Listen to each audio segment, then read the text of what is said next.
అమర్ ఆఫీస్కి వెళ్ళడానికి చక్కగా యూనిఫామ్తో రెడీ అయి కిందికి దిగుతూ ఉంటాడు. అప్పుడే బాగి తలంటూ స్నానం చేసి ఫ్రెష్గా తన తలని టవల్తో తుడుచుకుంటూ రూమ్ బయటికి వస్తుంది. బాగిని అలా చూసిన అమర్ మైమర్చిపోతాడు. బాగి తన జుట్టంతా ముందుకు వేసుకొని టవల్తో తుడుచుకుంటూ ఉండగా వెనకాల నుండి బాగిని చూసిన అమర్కి పిచ్చెక్కిపోతుంది. బాగి వీపుపై తడి చుక్కలు చూసిన అమర్కి తన పాత జ్ఞాపకాలన్నీ గుర్తొస్తూ ఉంటాయి.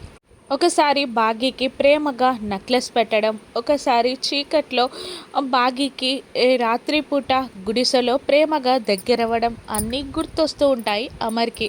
అమర్ కిందికి దిగి రావడం చూసిన బాగీ కూడా సంతోషపడుతూ ఉంటుంది. చిన్న ఐడియా వేసిన బాగీ అమర్ తన దగ్గరికి రాగానే అమర్ కాళ్ళకి తన కాలు అడ్డం పెట్టి తను కింద పడిపోతున్నట్టు యాక్ట్ చేయగానే అమర్ బాగి కింద పడకుండా గట్టిగా పట్టుకొని తన మీదికి లాక్కుంటాడు. అమర్ చేతుల్లో ఒదిగిపోతుంది బాగి.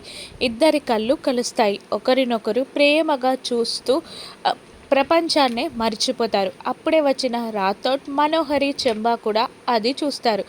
సూపర్ అన్నట్టు రాథోడ్ సిగ్నల్ ఇస్తూ ఉండగా మనోహరి కోపంతో రగిలిపోతూ అసహ్యంగా కళ్ళు మూసుకుంటుంది. వాళ్ళని చూసిన అమర్ బాగిని నిల్చోబెట్టగానే థ్యాంక్ యూ, నాకు మన పాత రోజులు గుర్తొచ్చాయి అని అమర్ని చూస్తూ చెప్తూ ఉంటుంది బాగి. అమర్ బాగిని అలా ప్రేమగా చూస్తూ నిలబడిపోతాడు. ఇప్పుడు మనోహరి ఏం చేస్తుంది? ఆ బాగిని నిలదీస్తుందా? నన్ను అమర్ని కలుపుతావా లేదా అని, లేదంటే బాగి గేమ్ మనోహరి అర్థం చేసుకుంటుందా?